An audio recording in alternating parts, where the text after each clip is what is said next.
जगन्नाथ ओडिशावासी आज हेउछि जुलाई 7 रविवार। चलंतु नजर पकाइबा आजिर गुरुत्वपूर्ण खबर उपरे। पीएम आवास योजना को नहीं आसिला खुशी खबर। सरकार नेले बड़ निष्पत्ति। बहुत शीघ्र हिताधिकारी माने पाइबाकु जाउछंती घर। एबे प्रधानमंत्री आवास योजना को नहीं आसिला बहुत बड़ खुशी खबर। बहुत जल्दी लोक माने पाइबाकु जाउछंती प्रधानमंत्री आवास योजना रे घर कौन आसीची अपडेट आजिर विषय रे आमे आपण को ए वीडियो रे कहबाकु जाउछु। मोहन सरकार आसु आसु एक्शन मोड रे ओडिशार क्षमता को आसी 100 दिन भितर सुभद्रा योजना लागू हेबाकु निर्देश देबा सहित पीएम किसान सम्मान निधि योजना रे किस्ती टंका पठाइछंती एवं एही 100 दिन भितर राज्य रे हजार हजार महिला 50,000 टंका पाइबे। मुख्यमंत्री यह घोषणा करिसेंती। एहारी भितरे आउ एक बड़ अपडेट सामना को आसीची जहाँकि प्रधानमंत्री आवास योजना संपर्क में एक नुआ अपडेट आसीची। प्रधानमंत्री आवास योजना रे राज्यर 5 लाख परिवार नुआ घर करने को योजना करिछि। राज्य रे बीजेपी सरकार गठन पर दिल्ली रे गुरुत्वपूर्ण प्राक बजेट अनुष्ठित होईछि। एही क्रम रे राज्य रे विकास पई अनेक दाबी करिसेंती सरकार। परवर्ती बड़ अपडेट आसीछि पीएफ अकाउंट धारीक पई बड़ खबर। बढ़िबो दरमा लिमिट बजेट रे हेबो घोषणा। केंद्र रे थिबा एनडीए सरकार एहार बजेट 2024 उपस्थापना करने को जाउछंती जेउथि सरकार अंतिम पर्याय रे प्रस्तुति आरंभ करिसेंती। गणमाध्यम रिपोर्ट रे कहा जायछि जे जुलाई 22 रे केंद्र सरकार संसद रे बजेट उपस्थापना करिवे। देशर प्रत्येक क्षेत्र पई बजेट 2024 रे विशेष आशा अछि। मोदी सरकार लक्ष लक्ष पीएफ अकाउंट धारी को एक बड़ उपहार दे परिवे। एहा अनुजाई वेतन सीमा वृद्धि उपरे एक घोषणा करा जाय पारे। गणमाध्यम रिपोर्ट रे एहा मध्ये कहा जायछि जे कर्मचारी प्रोविडेंट फंड संगठन तथा ईएफ कर्मचारी वेतन सीमा वृद्धि करिपारिबे। एहार पछर कारण हेउछि केंद्र अर्थ मंत्रालय 1 दशंधि धरी एही सीमा को 15,000 टंका रखिबा परे भविष्यत नीति रे सीमा वृद्धि करिया को चिंता करिपारंती जेउंथि पई आशा करा जाउछि जे सरकार वर्तमान एही सीमा को 25,000 टंका को वृद्धि करिपारिबे। परवर्ती खबर सोमवार महाविद्यालय और विश्वविद्यालय छुट्टी। सोमवार जुलाई 8 तारिख बंद रहिबो राज्य सरकार उच्च शिक्षा विभाग अधीन रे थिबा समस्त विश्वविद्यालय और महाविद्यालय। आज सूचना और लोक संपर्क विभाग पक्षरु एही सूचना दिया जायछि। रथयात्रा पई एही छुट्टी घोषणा करा जायछि। विश्व प्रसिद्ध पुरी रथयात्रा पई पूर्वरु राज्य सरकार 8 तारिख को छुट्टी घोषणा करथिले। एथर श्री गुंडीचा यात्रा 2 दिन धरी अनुष्ठित हेबो। उभय 7 और 8 तारिख रे रथ टଣା हेबो। 7 तारिख रविवार पडुछि। 8 तारिख राज्य सरकार समस्त ऑफिस सहित बैंक और कोर्ट आदि बंद रहिबो। परवर्ती खबर प्रबल वर्षा जंगु अस्थायी भाव में अमरनाथ यात्रा बंद अटकिले यात्री। अमरनाथ यात्रा पाई प्रतिवर्ष भली एथर मध्य लक्षाधिक भक्त पहुंची जाइछंती। एहा भितरे पाणीपाग विभाग एही यात्रा रे अस्थायी भाव में ब्रेक लगाई दैछंती। खराब पाणीपाग कारणरू वर्तमान यात्रा को रोकी दिया जाइछि। मिलिथिबा सूचना अनुसार रे बाल्टार और पहलगाम दुईटी रास्तार राति वर्षा हेउछि। एभली परिस्थिति रे यात्री को बस कैंप को पठाई दिया जाइछि। दक्षिण काश्मीर हिमालय स्थित अमरनाथ गुंफा मंदिर यात्रा प्रबल वर्षा कारण दुईटी बाट को शनिवार अस्थायी भाव में स्थगित कर दिया जाइछि। अधिकारी कहवा अनुसार शुक्रवार बाल्टाल और पहलगाम रूट्रु एही वर्षा होइछि। अधिकारी माने कहिसंती तीर्थयात्रा सुरक्षा दृष्टि यात्री को अस्थायी भाव में स्थगित रखिबा निष्पत्ति निया जाइछि। परवर्ती खबर अमित शाह को मिलिला बड़ आश्वस्ति। जानंतु केउ मामलार चार्जसीट रु हटागला ना। केंद्र गृहमंत्री अमित शाह को मिली आश्वस्ति। तांको ना रुजु होइतिबा मामला रे चार्जसीट रु तांको नाम हटाई दिया जाइछि।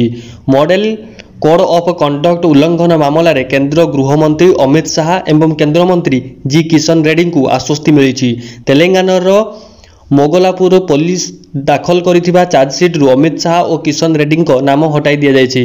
कांग्रेस नेता जी निरंजन रेड्डी अभियोग रे आधार रे सिंहासन मोगलपुर पुलिस भारतीय जनता पार्टी नेता तथा केंद्र मंत्री अमित शाह किशन रेड्डी एवं अन्य मानक विरोध रे मोगलपुरा पुलिस स्टेशन रे मामला रुजु करथिले जेउथिरे निर्वाचन आयोग निर्देश को उल्लंघन करा जायथिबार अभियोग होईछि।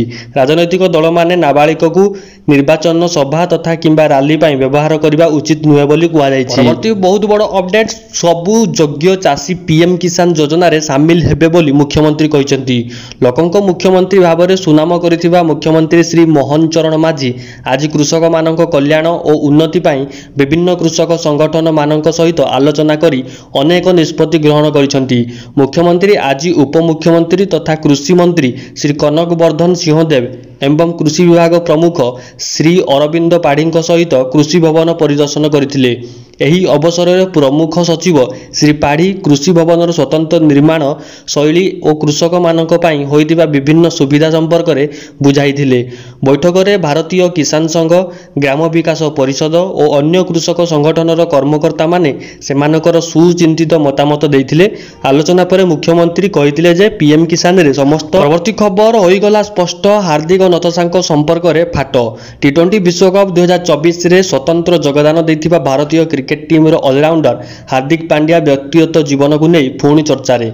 किछि दिन धरी पत्नी नताशांक सह संपर्क में तिक्तता आसीथिबा नै खबर प्रकाश पाउछि। एसबु मध्य हार्दिक मध्य नीरव रही आसुचंती। हेले शुक्रवार अपराह्न रे अनंत अंबानी संगीत सेरेमनी रे से एकाकी पहुंचीबा पर छाड़पत्र हेबा निश्चिंत बोली कहा जाउछि। पांड्या मुंबई रे होदुआ अनंत एवं राधिकांक संगीत समारोह रे एकाकी शामिल होइथिले। हेले अन्य क्रिकेट माने तांको पत्नी मानक सहित आसीथिले। एही फोटो भाइराल हेबा पर स्त्री सह तांकर संपर्क ठीक चली नथिबा बोली कहा जाउछि। परवर्ती बड़ खबर, दिल्ली मद दुर्नीति मामला रे सरिला सीबीआई जांच। मुख्यमंत्री को नहीं अधिकारी कहिले दिल्ली रे होइतिबा मद दुर्नीति मामला जांच करुतुबा केंद्र तदंतकारी संस्था सीबीआई तदंत शेष करिछि। शनिवार सीबीआई स्पष्ट करिछि जे अरविंद केजरीवाल को छाड़ी मामला रे जड़ित अन्य अभियुक्तक जांच सरिछि। एही दुर्नीति रे एबे केवल केजरीवाल भूमिका को नहीं जांच चलिथिबा अधिकारी कहिसंती।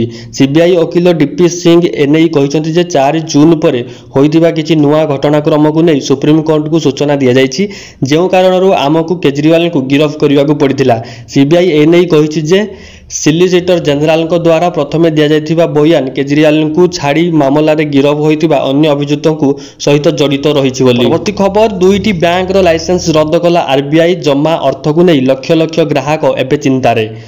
बैंकिंग नियम उल्लंघन और अन्य किछि कारणरू अनेक समय भारतीय रिजर्व बैंक पक्षरु किछि बैंक उपर कार्यानुष्ठान ग्रहण करा जाय थाए। सेतिपई केंद्रीय बैंक किछि बैंक रो लाइसेंस रद्द करिबा सहित आउ किछि बैंक उपर जरिमाना लागू करिथाए। तेबे एहा मध्यरे 3टी बैंक उपर केंद्रीय बैंक अनुष्ठान ग्रहण करिछि। आरबीआई सूचना अनुसार उत्तर प्रदेश वाराणसी स्थित बनारस मर्चेंटाइल समवाय बैंक रे लाइसेंस रद्द कर दिया जायछि। बैंक रो खराब आर्थिक स्थिति कारणरू एही पदक्षेप ग्रहण करा जायछि। गत 4 तारिख ठारू एही बैंक रे कारोबार बंद हो जायछि। सेहीपरि कर्णाटक स्थित। परवर्ती खबर, प्रति सब डिविजन रे हेबो शीतल भंडार। चाषी को मिलिबो उचित प्राप्य बोली मुख्यमंत्री कहिसंती। सब डिविजन रे निर्माण हेबो शीतल भंडार। एनै मुख्यमंत्री मोहन चरण माझी सूचना प्रदान करिसंती।